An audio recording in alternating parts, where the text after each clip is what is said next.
라는 제목으로 함께 하나님의 말씀을 나누기를 원합니다. 그 시간에는 크게 두 가지의 개념이 있습니다. 특별히 서양 문화권에서, 그리스 문화권에서 시간에 대한 두 가지 개념이 있는데, 첫 번째가 크로노스라는 시간의 개념이 있습니다. 근데 이 크로노스는 뭐냐면은 그리스 신 중에 가장 첫 번째, 태초의 신, 그리스 신화에 나오는 첫 번째 신이 바로 크로노스입니다. 근데 이 크로노스는 어떤 특징을 가지고 있냐면은 잡아먹는 신이죠. 그래서 이 크로노스가 얼마나 자랑무도한지 자기 자식을 낳았는데 그 자식들까지도 다 잡아먹는 그러한 신이 바로 크로노스입니다.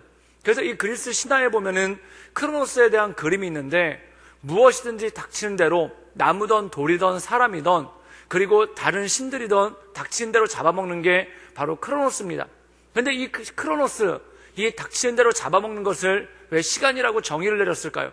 그 이유는 뭐냐면, 시간이 우리의 인생을 잡아먹는다, 그리고 시간이 우리의 삶을 잡아먹는다라는 그러한 인식이 많았기 때문에 그렇다는 것입니다. 예를 들어서 사람이 100년을 삽니다. 그럼 100년을 산다라고 가정을 했었을 때 1년이 지나가면은 99년밖에 안 남는 겁니다. 그리고 10년이 지나가면은 나한테 90년밖에 남지를 않게 되는 것이죠. 그래서 시간을 뭐로 봤냐면은 모래시계에 100년이라는 시간이 들어있다면 하루하루가 지날수록 이 모래시계에 있는 모래가 조금씩 계속 떨어지는 겁니다. 그래서 결국 100년을 사는 인생인데 90년의 시간이 지났다면은 10년밖에 남지 않았다. 그래서 이 그리스 사람들 마음 가운데는 시간이 지나갈 때마다 공포가 있다는 겁니다. 그리고 시간이 지나갈 때마다 이것이 내 삶을 잡아먹고 있다, 그리고 내 삶을 깎아먹고 있다라는 공포와 두려움이 그 마음 가운데 굉장히 많았다라는 것이죠. 근데 또 하나의 시간의 개념이 있는데, 이거는 주로 유태인들한테 있는 시간의 개념입니다. 그게 뭐냐면 카이로스죠. 이 카이로스라는 시간은 그리스 말로 얘기하면은 기회라고 얘기를 합니다. 근데 이 기회란 무엇이냐면, 원래 우리에게는 100년이라는 시간이 주어지지 않았다는 겁니다. 그러면 어떻게 주어졌는가? 그냥 하루하루 산다는 겁니다. 하루가 주어졌으면 그 하루를 또 사는 것이고, 또 하루가 주어졌으면 그 하루를 산다는 겁니다. 그래서 그 하루하루를 살다 보니까 100년을 살기도 하고, 그 하루하루를 살다 보니까 80년을 살기도 한다라는 그러한 개념이죠. 그렇다면 이 카이로스의 개념은 어디서 왔냐면은, 이 이스라엘 백성들이 출애굽을 하고 광야에서 살지 않습니까? 근데 그들이 광야에서 살았을 때, 광야는 살 곳이 아닙니다. 죽는 장소, 죽음의 장소가 바로 광야라는 것이죠. 먹을 것도 없고 살 수 있는 환경이 전혀 주어지지 않았다는 겁니다. 근데 놀라운 것은 하나님께서 매일같이 만나를 내려주신다는 거죠. 그럼 이 이스라엘 백성들은 밤에 잠을 자고 오늘은 뭘 먹고 사나 라고 근심을 하고 있는데, 밖에 나가보면 만나가 있는 겁니다. 그래서 그 만나를 먹으면서 하루를 살고, 그리고 그 다음날 저녁에 또 뭘 먹고 사나 걱정하면서 잠이 들었다가 아침에 일어나 보면 또 만나가 있는 겁니다. 그래서 그 만나를 먹으면서 사는데, 그들에게 만나는 뭐냐면 하나님께서 주신 선물이라는 겁니다. 그럼 그 선물의 의미는 무엇입니까? 오늘 하루를 또 살라고, 오늘 하루를 또 이겨내라고, 또한 오늘 하루를 승리하라고 하나님께서 주시는 선물이 바로 만나라는 겁니다. 근데 이 만나는 특징이 있습니다.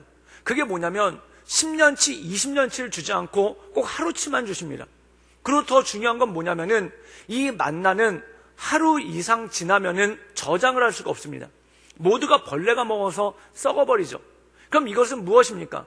모든 사람에게 하나님께서 똑같이 하루라는 시간을 선물로 매일같이 주신다는 것입니다.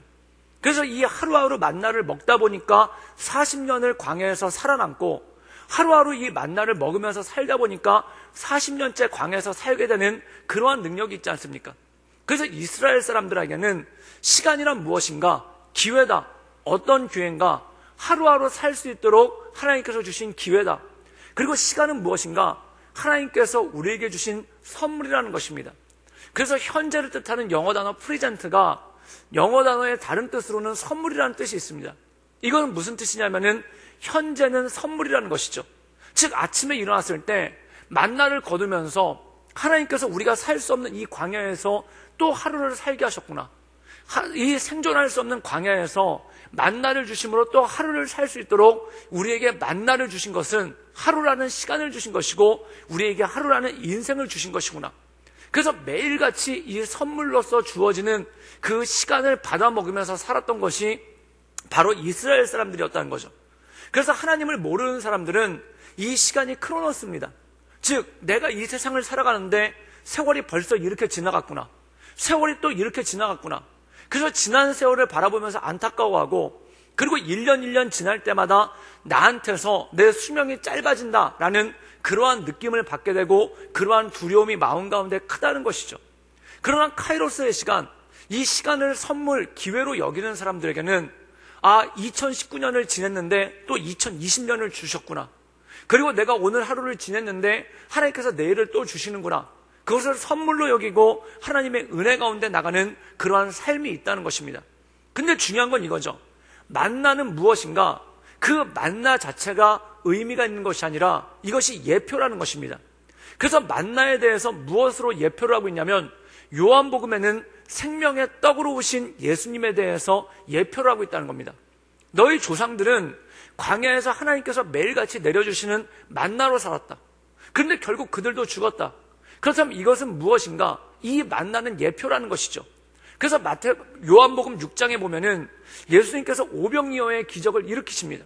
그 다음에 그들에게 뭐라고 말씀하시냐면, 나는 생명의 떡이라는 것입니다. 즉 다시 말해서 떡이라는 것은 무엇입니까? 만나죠. 만나는 무엇입니까? 기회라는 것입니다. 죽을 수밖에 없는 인생에게 다시 살 수 있는 기회를 선물로 주셨다는 것이죠. 그렇다면은 예수님은 누구신가? 생명의 떡으로 이 땅 가운데 오셨다는 것입니다. 그래서 예수님을 믿는 사람은 그들에게 새로운 기회가 주어졌다는 것이죠. 다시 말해서 죄로 죽을 수밖에 없는 사람들이, 마치 광야와 같은 인생을 살면서 죽을 수밖에 없었던 인생들이 만나를 먹으면서 하루하루 살았던 것처럼, 우리의 죄로 인해서 죽을 수밖에 없는 인생들이 예수님이라는 생명의 떡을 통해서 새로운 기회를 얻고 새로운 삶을 얻었다는 것, 이것이 바로 생명의 떡으로 오신 예수님이라는 것입니다. 그리고 예수님께서는 이걸로 끝내신 것이 아니라 십자가를 지시기 전날에 제자들을 모아놓고 성찬을 하십니다.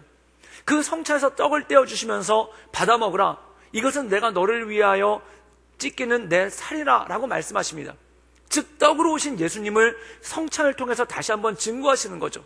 이것은 무엇입니까? 떡은 기회라는 것입니다. 만나는 기회고, 만나는 새로운 시간이고, 만나는 새로운 선물이라는 것입니다. 즉 예수님께서 십자가에 달리셔서 그 살을 찢기심으로 말미암아서 생명의 떡을 우리에게 주셨고, 우리에게 새로운 기회, 새로운 삶을 주신 능력이 그 안에 있다라는 것이죠. 그래서 사도 바울은 이것에 대해서 이렇게 해석을 했습니다. 그것이 뭐냐면, 그리스도 예수 안에 있으면 모두가 새로운 피조물이라. 이전 것은 지나갔으니 보라 새 것이 되었도다. 즉 새로운 삶을 살 수 있는 능력과 힘을 우리 가운데 주셨다는 것입니다. 그런데 중요한 게 있습니다. 예수님께서 생명의 떡으로 오셔서 우리에게 새로운 삶을 주셨는데 그것을 누리지 못하는 사람이 있다는 겁니다. 그래서 구약 성경은 신약의 예표죠. 우리가 성경에 보면은 매일같이 만나가 내립니다. 그리고 이 만나가 하루 이틀 내리고 끝난 게 아니라 40년 동안 내렸습니다. 즉 예수님께서는 40년 동안 매일같이 모든 사람들에게 기회를 주신 겁니다. 그리고 40년 동안 모든 사람에게 매일같이 선물을 주신 거죠. 그럼 그 선물을 받고 나서 하나님을 찬양하고 하나님을 경배하고 하나님께 영광 올려드리면서 살았는가? 그게 아니라는 거예요. 우리가 성경에 보면은 대부분의 이스라엘 백성들이 만나를 가지고 불평을 합니다. 사랑하는 여러분, 만나를 가지고 뭐라고 얘기하냐면 맛이 없다는 거예요. 또한 만나가 별거 아니라는 거예요. 사랑하는 여러분, 만나는 무엇입니까? 하나님께서 우리에게 주시는 기회죠. 그리고 우리에게 주시는 삶이죠. 그리고 우리에게 주시는 선물 아닙니까? 그런데 그 만나를 뭐라고 평가를 했냐면, 이거는 단지 성경의 만나가 매일같이, 그래서 어떤 성도님들은 그걸 되게 단순하게 해석을 하세요. 그게 뭐냐면 매일같이 40년 동안 똑같은 만나만 먹었으니까 얼마나 지겹겠느냐, 그러면서 그 만나의 맛에 대해서 평가를 하려고 합니다. 그런데 영적으로 보면 그런 의미가 아니라는 거예요.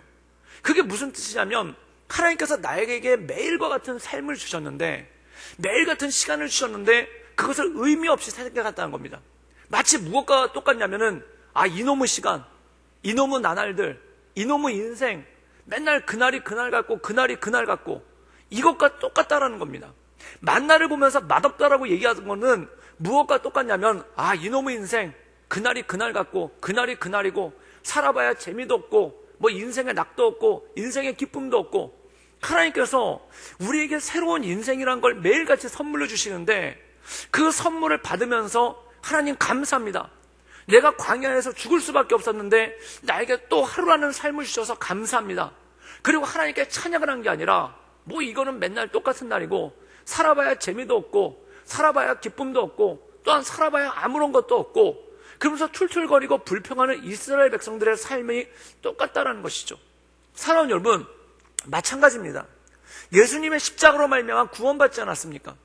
그럼 그 구원받은 백성으로서 하나님께 영광 올려드리는 삶을, 새로운 피조물로서 하나님께 예배드리는 삶을 살아야 되는데, 우리가 불평하면서 산다는 겁니다. 즉 다시 말해서 은혜를 주셨음에도 불구하고, 그리고 감사를 그 선물을 주셨음에도 불구하고 그것을 통해 하나님께 영광을 올려드리는 것이 아니라 마음이 어두워져서 오히려 불평하고 온전하게 살지 못한다는 것입니다. 사랑하는 여러분, 이것은 무엇과 똑같을까요? 하루를 의미 없이 사는 것은 무엇과 똑같냐면은, 이스라엘 백성들이 광야에서 만나를 가지고 이 맛없는 음식을 먹고 어떻게 살란 말인가, 이 맛없는 걸 가지고 어떻게 나가라는 얘기인가 라고 불평하는 것과 똑같다라는 것입니다. 우리가 성경을 보면서 광야에서 불평하는 백성들을 보면서 얼마나 한심하게 생각합니까? 또한 광야에서 죽을 수밖에 없는 광야에서 만나를 내려주시고 살게끔 해주신 하나님의 은혜 가운데 거하지 못하고 불평하면서 사는 이스라엘 백성들을 바라보며 얼마나 한심하게 생각합니까? 그렇다면 우리가 오늘 하루를 살면서 오늘 하루 하나님께 얼마나 영광을 올려드렸는가, 또한 오늘 하루 살면서 하나님 보시기에 얼마나 합당한 삶을 살았는가. 그렇기 때문에 성경에서는 뭐라고 말씀하고 있냐면, 방탕하지 말라, 이는 술 취한 것이니 오직 성령의 충만함을 받으라는 것입니다. 그리고 시간을, 세월을 아끼라, 때가 악하니라 라고 말씀한다는 겁니다. 이것은 무엇입니까? 왜 세월을 아끼지 않는 것이 죄일까요? 또 왜 방탕한 것이 죄일까요? 왜 시간을 헛되게 쓰는 것이 죄일까요? 그 이유가 뭐냐면, 하나님께서 이스라엘 백성들에게 만나를 내려주셨는데 그 만나를 가지고 감사하면서 사는 것이 아니라 오히려 불평하는 것과 똑같다는 것입니다. 우리의 삶이 무엇입니까? 예수님의 피값으로 죽을 수밖에 없는 사람들에게 예수님께서 새로운 생명을 주시지 않았습니까? 그럼 우리의 삶은 무엇입니까? 매일같이 새롭다는 것입니다. 날로 새롭다는 것입니다. 그럼 우리에게 주어진 이 하루라는 시간, 또한 우리에게 주어지는 이 1분 1초의 시간을 통해서 내가 할 수 있는, 하나님께 올려드릴 수 있는 최선의 제사가 무엇이겠습니까? 그것이 바로 하나님께서 기뻐하시는 삶, 하나님께 영광 올려드리는 삶을 살려고 애쓰고 노력하고 또한 하나님의 은혜 가운데 거하는 것이 굉장히 중요하다는 것입니다. 오늘 말씀 가운데 보면은 우리가 전도서에 대해서 묵상을 했습니다. 이 전도서는 1장부터 12장까지 한마디로 요약하면은 이것입니다. 헛되니 모든 것이 헛되도다. 즉 헛된 것에 대해서 말씀하고 있습니다. 그럼 헛되다는 의미는 무엇입니까? 다른 말로 얘기하면 시간은 지나간다는 것입니다. 어떻게 살던 시간은 지나간다는 것입니다. 그럼 어떻게 살던 시간은 지나가는데, 이 지나가는 시간 가운데 우리가 온전한 삶을 살 수 있는 것이 무엇인가? 여러분, 인생은 한 번입니다. 인생은 한 번 사는 인생입니다. 그리고 인생만 한 번 사는 것이 아니라 우리가 2019년을 한 번 살았듯이 2020년도 한 번 사는 것입니다. 또한 2020년도에 2월 19일 오늘도 한 번 사는 것입니다. 매일의 삶은 반복해서 사는 것 같지만 사실은 시간이 지나가는 것을 볼 때 한 번만 사는 삶이라는 거죠. 그럼 이 한 번만 사는 인생을, 매일같이 한 번만 사는 인생을 어떻게 온전하게 살아갈 수 있는가? 그래서 솔로몬이 잠언으로 시작해서 아가서, 그리고 이 전도서로 끝나는 그의 지혜서에 있어서 진정한 지혜는 무엇인가? 한 번 사는 인생, 그리고 한 번 지나가는 신앙, 그리고 한 번 지나가는 삶을 하나님께 어떻게 온전하게 사는가? 그것에 대해서 말씀하고 있는 것이 바로 이 전도서의 말씀이라는 것이죠. 그래서 이 전도자는, 솔로몬은 우리에게 이렇게 권면하고 있는 것입니다. 시간은 무엇인가? 하나님께서 우리에게 주시는 선물이라는 거예요.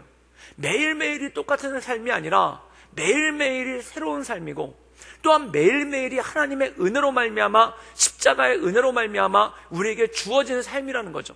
그럼 이 주어진 삶을 어떻게 살아야 헛되지 않을 것이며, 이 주어진 삶 가운데 어떠한 인생을 사는 것이 한 번 사는 인생, 온전한 인생을 살아갈 수 있는 것인가에 대한 말씀이 바로 이 말씀의 내용이라는 것입니다. 저는 우리가 이 전도서를 통해서 날마다 하나님의 은혜 가운데, 하나님의 인도하신 가운데, 또한 매일같이 주시는 이 삶을 온전함으로 거룩한 삶의 제사로 하나님께 올려드리시는 우리 모든 성도님들 되시기를 주님의 이름으로 축원합니다. 그렇다면 우리에게 주어진 인생이 무엇인가에 대해서 말씀하는데, 전도서 1장 1절은 이렇게 말씀하고 있습니다. 우리 함께 전도서 1장 1절의 말씀을 읽도록 하겠습니다. 우리 다 같이 읽겠습니다. 시작. 다윗의 아들 예루살렘의 왕 전도자의 말씀이라. 오늘 말씀 가운데 보면 솔로몬은 자기를 이렇게 얘기하고 있습니다. 다윗의 아들이고 예루살렘의 왕이라는 겁니다. 그리고 전도자의 말씀이라는 겁니다. 근데 이 전도자라는 뜻은 히브리어로 뭐라고 나오냐면은 코엘렛이라고 나옵니다. 이 코엘렛이라는 뜻은 뭐냐면은 사람을 모으는 사람이란 뜻입니다. 즉 사람들을 모으는 사람이란 뜻이라는 거죠. 그렇다면 이 사람이, 내가 전도자가 너희에게 말씀을 전한다 라는 뜻은 무엇입니까? 이 솔로몬이 죽기 전에 사람들을 모았다는 거예요. 솔로몬이 죽기 전에 많은 사람들을 모아놓고 마지막으로 유언처럼 남긴 것이 바로 이 전도서의 내용이라는 것입니다. 그렇다면 이 전도서를 통해서 솔로몬이 인생의 모든 지혜를 가지고 자기가 사랑하는 사람들에게, 그리고 자기와 함께하는 사람들에게 마지막으로 남기는 이 유언의 말이 무엇이겠습니까? 우리 함께 전도서 1장 2절에서 4절까지의 말씀을 함께 읽도록 하겠습니다. 우리 다 같이 읽겠습니다. 시작. 전도자가 이르되 헛되고 헛되며 헛되고 헛되니 모든 것이 헛되도다. 해 아래에서 수고하는 모든 수고가 사람에게 무엇이 유익한가? 한 세대는 가고 한 세대는 오되 땅은 영원히 있도다. 오늘 말씀 가운데 보면 이 솔로몬이 헛되고 헛되고 헛되다라고 얘기합니다. 그것이 무엇입니까? 시간이 지나간다는 거예요. 땅은 그대로 있지만, 나무는 그대로 있지만, 해와 달은 그대로 있지만 우리 인생 가운데 시간은 끊임없이 지나간다는 겁니다. 그러면 이 끊임없는 시간 가운데 우리가 온전하게 살아갈 수 있는 방법이 무엇인가? 헛된 인생을 살지 않는 방법이 무엇인가에 대해서 권면하는 것이 전도서죠. 그럼 이 전도서를 전체적으로 봤었을 때 솔로몬은 이 헛된 시간 가운데 중요한 것 두 가지, 우리의 인생을 헛되지 보내지 않도록 만드는 두 가지가 있다고 합니다. 그 첫 번째가 뭐냐면, 우리 함께 전도서 12장 1절의 말씀을 우리 자막을 통해서 함께 읽도록 하겠습니다. 우리 다 같이 읽겠습니다. 시작. 너는 청년의 때 너의 창조주를 기억하라. 곧 공고한 날이 이르기 전에, 나는 아무 낙이 없다고 할 해가 가깝기 전에. 오늘 말씀 가운데 보면은 우리가 헛된 인생을 살지 않는 첫 번째 능력이 무엇인가? 바로 창조주를 기억하라는 것입니다. 근데 뭐라고 말씀하고 있냐면 청년의 때라고 얘기합니다. 그럼 이미 노년에 접어들시거나 청년의 때를 지나신 분들은 이미 늦었구나 라고 생각할 거 아닙니까? 근데 여기서 말하는 청년의 때는 바로 이것입니다. 하루라도 빨리, 하루라도 먼저. 즉 인생의 시간을 낭비하지 않는 방법이 무엇인가? 또한 인생의 시간을 온전함으로 나갈 수 있는 방법이 무엇인가? 내게 힘이 있을 때, 그리고 내게 시간이 있을 때, 그리고 나에게 삶이 주어졌을 때 창조주를 기억하라는 것입니다. 즉 하나님을 날마다 기억하면서 사는 삶, 그리고 하나님의 은혜 가운데 날마다 거하는 삶, 이것이 굉장히 중요하다는 것입니다.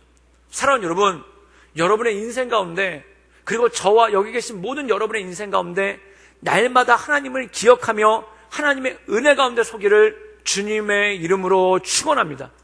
우리가 일어나자마자 새벽에 교회 나와서 새벽 예배를 드리는 이유가 있습니다. 그 새벽 예배는 두 가지 의미가 있는 거예요. 첫 번째는 감사의 의미가 있는 겁니다. 그 감사의 의미가 무엇입니까? 나에게 새로운 날을 주심으로 인해 감사합니다. 그 다음에 두 번째는 뭐냐면 결단이 있는 겁니다. 그 결단은 뭐냐면 나에게 새롭게 주신 삶을 내가 온전히 살 수 있도록 나에게 힘 주시고 능력 주십시오 라는 결단의 의미가 그 안에 있다는 것이죠. 저는 여기 계신 모든 성도님들이 날마다 하나님의 은혜 가운데 나에게 아침이 주어졌을 때, 그리고 나에게 하루가 주어졌을 때, 그리고 잠에서 깨어 일어났을 때 이 하나님께 나에게 새로운 하루를 주신 창조주 하나님, 또한 나에게 새로운 하루를 창조해 주신 그 하나님을 찬양하고 경배하며, 또한 이 하루의 삶을 하나님께 온전히 올려드릴 수 있기 위해 헌신하며 주 앞에 결단하며 나갈 수 있기를 주님의 이름으로 축원합니다. 이것이 바로 헛되지 않은 삶의 능력이고, 이것이 바로 헛되지 않은 삶을 살아갈 수 있는 삶의 모습이라는 것입니다. 그렇다면 이 헛되지 않은 삶을 살아갈 수 있는 또 하나의 능력은 무엇일까요? 그렇다면 내가 온전한 삶을 살아간다는 거, 내가 주님 보시기에 합당한 삶을 살아간다는 것이 무엇입니까? 첫 번째는 하나님을 예배하는 삶입니다. 그리고 하나님을 경배하는 삶입니다. 그리고 하나님께 영광 올려드리는 그러한 삶을 살아가시는 것이죠. 그리고 또 한 가지가 있습니다. 우리 전도서 4장 8절의 말씀을 함께 읽도록 하겠습니다. 우리 전도서 4장 8절을 함께 읽도록 하겠습니다. 다 같이 읽겠습니다. 시작. 어떤 사람은 아들도 없고 형제도 없고 홀로 있으나 그의 모든 수고에는 끝이 없도다. 또 비록 그의 눈은 부요를 족하게 여기지 아니하면서 이르기를 내가 누구를 위하여 이같이 수고하나 나를 위하여는 행복을 누리지 못하게 하는가 하여도 이것도 헛되고 불행한 노고로다.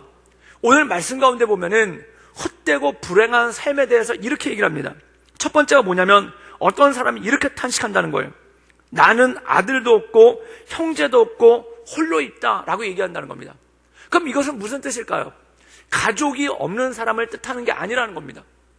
가족이 없는 게 아니라 인생 가운데 동역자가 없는 사람을 뜻한다는 겁니다. 사랑하는 여러분, 참 신기한 것 중에 하나가 뭐냐면 나도 모르게 가족들이 점점 멀어져요. 나도 모르게 식구들이 점점 멀어지지 않습니까? 어느 순간 가족들끼리 얘기하는 게 어색해지기 시작하는 거예요. 자식들이랑 얘기하는 게 어색해지기 시작하는 거예요.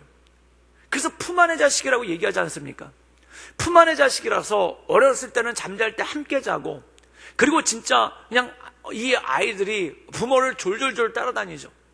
그리고 부모가 조금이라도 눈에 보이지 않으면, 부모님이 조금이라도 눈에 보이지 않으면 울고불고 난리를 치면서 한시라도 부모님에게 떨어지지 않으려고 한다는 겁니다.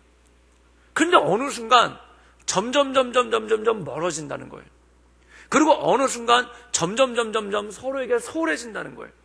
사랑하는 여러분, 부부도 마찬가지입니다.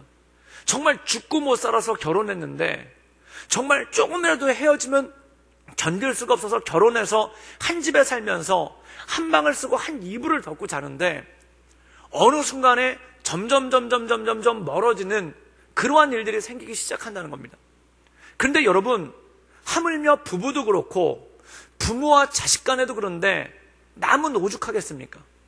어느 순간에 이 사람은 내 친구다, 이 사람은 내 형제다, 이 사람은 내 자매다 라고 생각하는데 어느 순간에 점점 멀어지기 시작한다는 겁니다.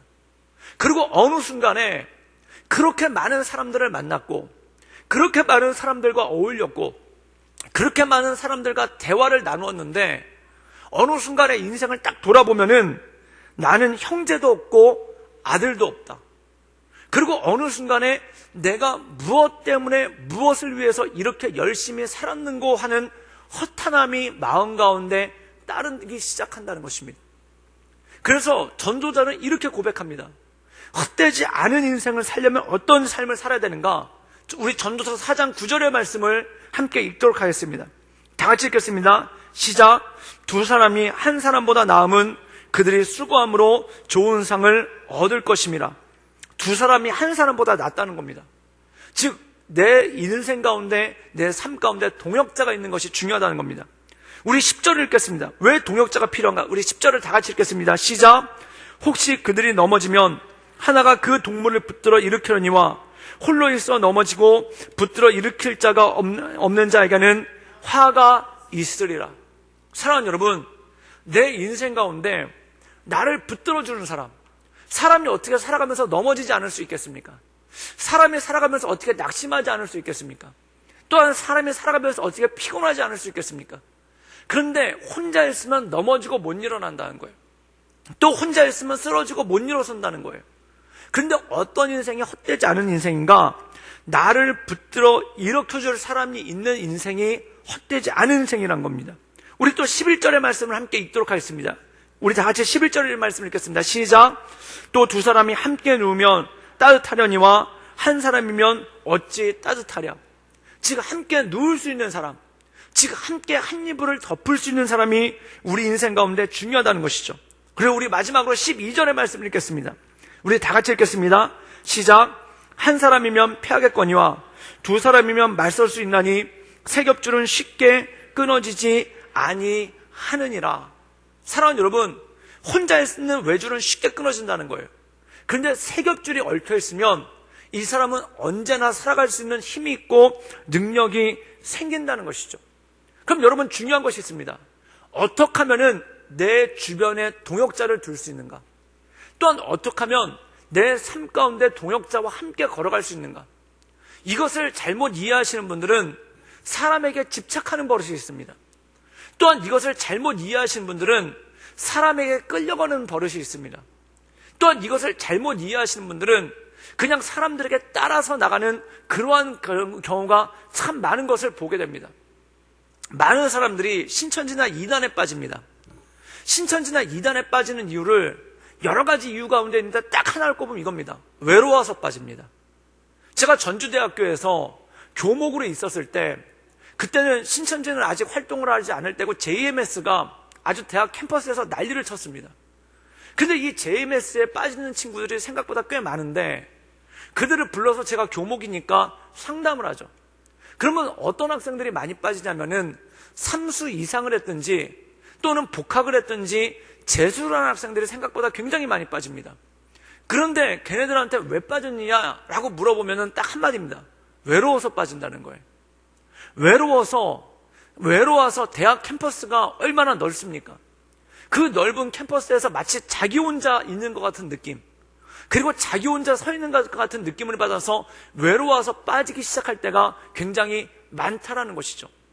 그러면 그들이 그 JMS 사람들 갖다 졸졸졸 따라다녀요. 왜 따라다니느냐? 그들이 나에게 놀아주고, 그리고 그들이 나랑 같이 밥도 먹어주고, 그리고 그들이 나를 환영해주고, 그들이 내 친구가 돼줘서 그들이 가지고 있는 교리가 잘못된 건지 알고 있음에도 불구하고 그들을 떠나면 대안이 없기 때문에 쫓아다닌다는 거예요. 사랑하는 여러분, 왜 요즘 세상에 이렇게 이단들이 판을 칠까요? 그 이유는 딱 한 가지입니다. 외로워서 그렇습니다. 외로움은 죽음에 이르는 병입니다. 그리고 외로움은 뭐냐면 사람의 모든 걸 다 마비시킵니다. 사람에게 외로움이 몰려오기 시작하면은 이성적인 기능, 그리고 온전한 생각, 온전한 사고가 다 마비돼요. 그래서 외로움을 뭐라고 얘기했냐면 죽음에 이르는 병이라고 얘기했다는 거예요. 사랑하는 여러분, 그러면 사람이 외롭지 않으려면 어떻게 해야 되겠습니까? 또 외롭지 않게 온전함으로 나갈 수 있는 방법은 무엇이겠습니까? 사랑하는 여러분, 우리가 예수님을 닮아간다는 것은 무엇일까요?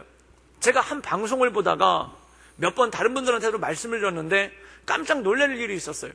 그게 뭐냐면은 우리나라 국민 MC로 거의 20년 가까이 사람들에게 이렇게 칭송을 받는, 사람들에게 굉장히 호감을 가지고 있는 그러한 연예인이 있는 거예요.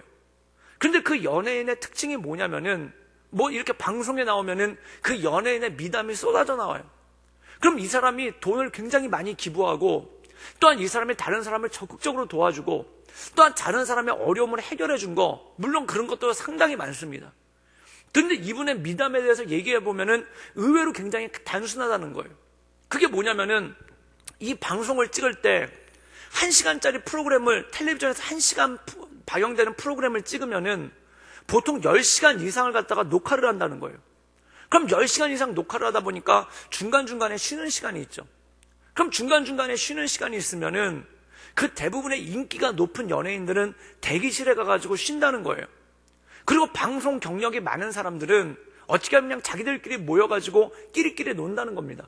그래서 끼리끼리 모여가지고 얘기도 하고 끼리끼리 모여서 간식도 먹고 그렇게 논다는 거예요.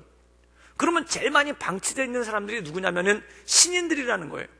그럼 이 신인들은 방송에 처음 출연하니까 익숙하지도 않고 굉장히 낯설고, 그리고 남의 집 온 것 같고, 그리고 매니저나 이런 사람들이 챙겨주지도 않고, 그리고 챙겨주지도 않고 대기실도 없다는 거예요.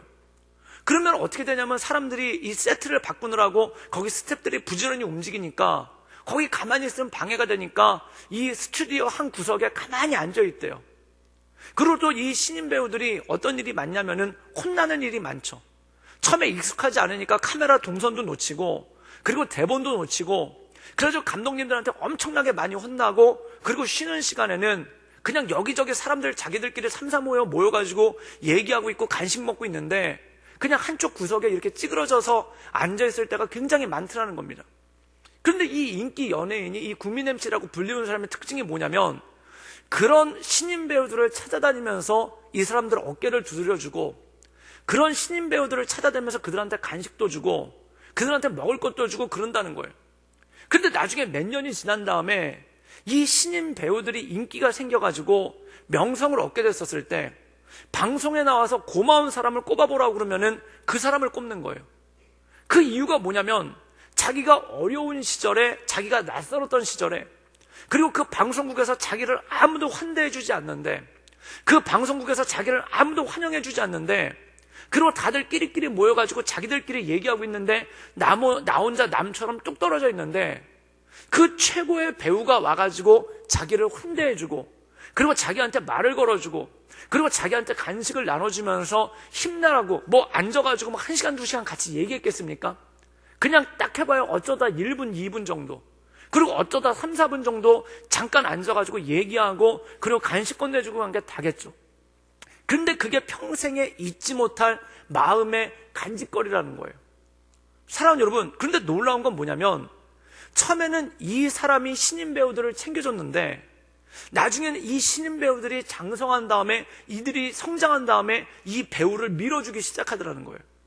처음에는 이 사람이 이 신인 배우들을 끌어준다고 생각했는데 나중에는 이 신인 배우들이 이 사람을 밀어주기 시작하는 거예요. 사랑하는 여러분, 여기 놀라운 원리가 있는 거예요. 예수님은 어떤 분이십니까? 환대하는 분이셨어요. 환대한다는 건 무엇입니까? 예수님의 식탁에 다른 사람들을 끼워줬다는 거예요. 예수님의 식탁에 다른 사람들을 초대해줬다는 거예요.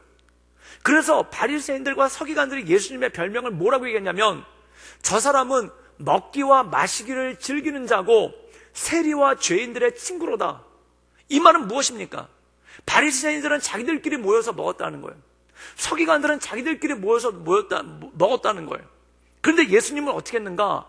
예수님의 식탁에 제자들만 앉아서 같이 먹는 것이 아니라 그 예수님의 식탁에 세리와 창기들을 끼워줬다는 거예요. 그러면서 그들과 함께 드시고 그들과 함께 먹고 그들과 함께 마시는 그러한 모습을 보여줬다는 거죠. 사랑하는 여러분, 예수님의 모습은 무엇입니까? 환대입니다.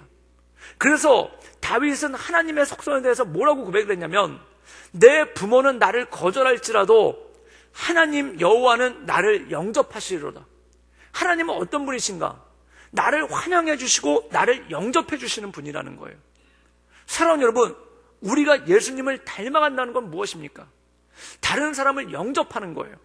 사람의 본성에는 이런 게 있습니다. 속담 가운데 이런 속담이 있죠. 옷은 새 옷이 좋고 사람은 옛사람이 좋다는 말이 있습니다. 이것이 무엇입니까? 옛사람이 좋다는 의미는 뭐냐면 익숙한 사람이 좋고 친한 사람이 좋다는 거예요.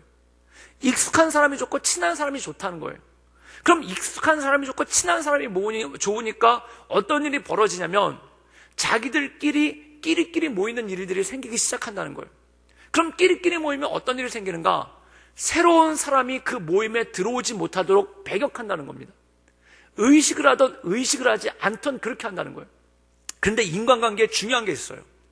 인간관계는 무엇과 똑같냐면 강물과 같습니다. 강물과 같다는 건 뭐냐면 새로운 물이 들어오지 않으면 강물은 언젠가는 말라버린다는 겁니다. 새로운 물이 들어오지 않으면 연못은 언젠가는 말라버린다는 거예요. 사랑하는 여러분, 낙동강이 그렇게 큰 물을 이루면서 흘러갈 수 있는 능력은 무엇입니까?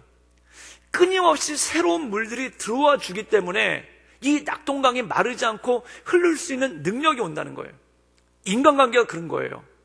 옛사람을 고집하다 보면 어떤 일이 생기냐면 어느 순간에 말라버리는 거예요.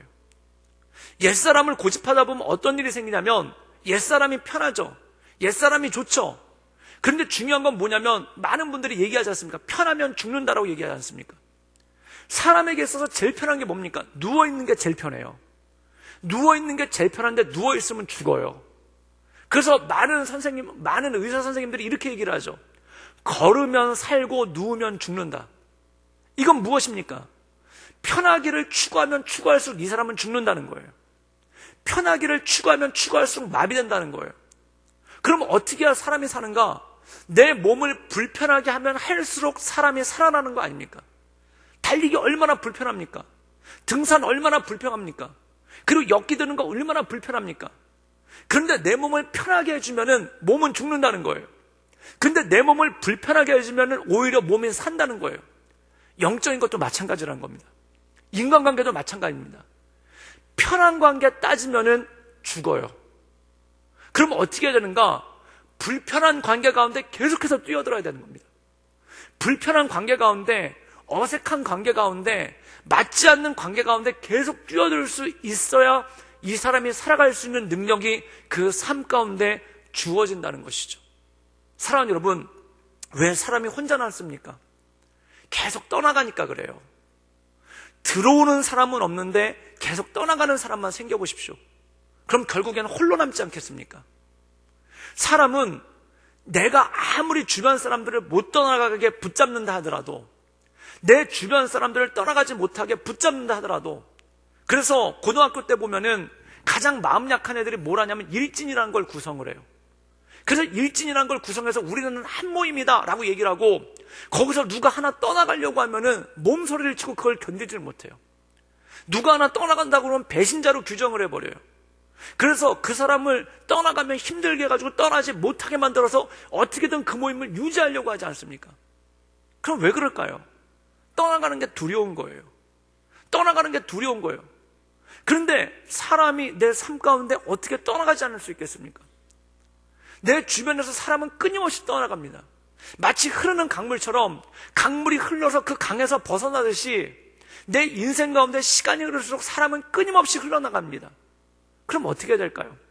새로운 사람이 계속 내 삶 가운데 들어올 수 있도록, 새로운 사람이 계속 내 인생 가운데 들어올 수 있도록 마음을 열어주는 것, 이것이 바로 환대고, 이것이 마치 다른 사람을 살리는 것 같지만 결국엔 이것이 나를 살리는 것이고 나를 온전케 하는 능력이 되는 것이 그 안에 있다는 것이죠.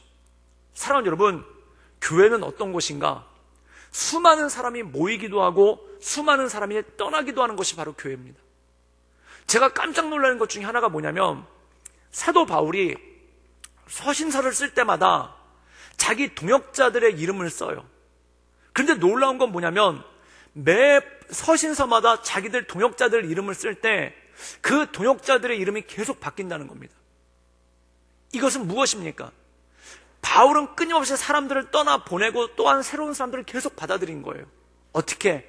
복음 안에서, 복음의 능력 안에서 그 복음의 힘을 가지고 날마다 나갔다라는 것입니다. 사랑하는 여러분, 새로운 사람을 두려워하지 않기를 주님의 이름으로 축원합니다. 그 안에 능력이 있어요. 그럼 이 새로운 사람을 두려워하지 않을 수 있는 마음은 어디서 오는가? 예수님의 마음, 예수님의 환대, 예수님께 온전함으로 나갈 수 있는 마음이 있을 때, 그럼 어떤 일들이 보이는가? 교회 왔을 때 혼자 있는 사람이 보여요. 교회에 있을 때 낯설어하는 사람이 보여요. 그리고 교회에 있을 때 어색해가지고 어슬렁거리는 사람이 보여요. 그리고 내 주변에 그런 사람들이 끊임없이 보이기 시작을 해요. 그리고 그들에게 찾아갈 수 있는 것, 이것이 바로 환대이고, 그 환대가 내 삶을 강하게 하고 내 삶을 온전케 할 수 있는 능력이 있더라는 것입니다. 사랑하는 여러분, 사람은 외로워집니다. 마치 강물과 똑같아서, 사람의 삶이란 건 강물과 똑같아서 가만히만 있어도 다 흘러서 나가버립니다. 가만히만 있어도 흘러서 다 흩어져 버립니다. 그럼 어떻게 해야 될까요? 흘러가는 강물을 누가 막을 수 있겠습니까? 흘러가는 강물을 흘러나가지 못하도록, 흘러가는 강물을 흘러나가지 못하도록 그걸 누가 막을 수 있겠습니까? 그걸 막지 못하니까 인생은 허무해진다는 거예요. 그걸 막지 못하니까 사람의 삶은 외로워진다는 거예요. 그럼 흘러나가는 것만큼 들어오게 해야죠. 그것이 무엇인고 하니 바로 온전한 환대고 하나님께서 기뻐하시는 삶을 살아갈 수 있는 능력이라는 것이죠. 그래서 예수님은 이렇게 말씀하십니다. 누구든지 대접받고자 하는 대로 남을 대접하라. 이것이 율법이요 선지자라는 겁니다. 여러분, 어떤 대접을 받고자 하십니까? 내가 교회 안 나왔는데 누군가 전화해줘가지고 집사님 이번 주에 교회 안 보이는데 왜 안 나오셨어요? 전화 받고 싶지 않습니까? 또한 내가 걸어가는데 내가 교회 왔는데 집사님 어서 오세요. 그리고 환대하는 거 바라지 않습니까? 또한 내가 어딘가 왔는데 누군가 나를 대접해 주는 것을 바라지 않습니까? 그리고 내가 어딘가 왔는데 누군가 나를 칭찬해 주는 것을 바라지 않습니까? 그리고 내가 어딘가 왔는데 누군가 나를 인정해 주는 것을 바라지 않습니까? 그러면 말씀은 이겁니다. 네가 원하는 것처럼 다른 사람에게 하라는 것입니다. 그것이 바로 환대이고 이것이 바로 대접이고 하나님께서 원하시는 삶의 길이라는 것이죠. 솔로몬은 그것에 대해서 말씀하고 있습니다. 이것이 무엇인가? 바로 환대라는 것입니다.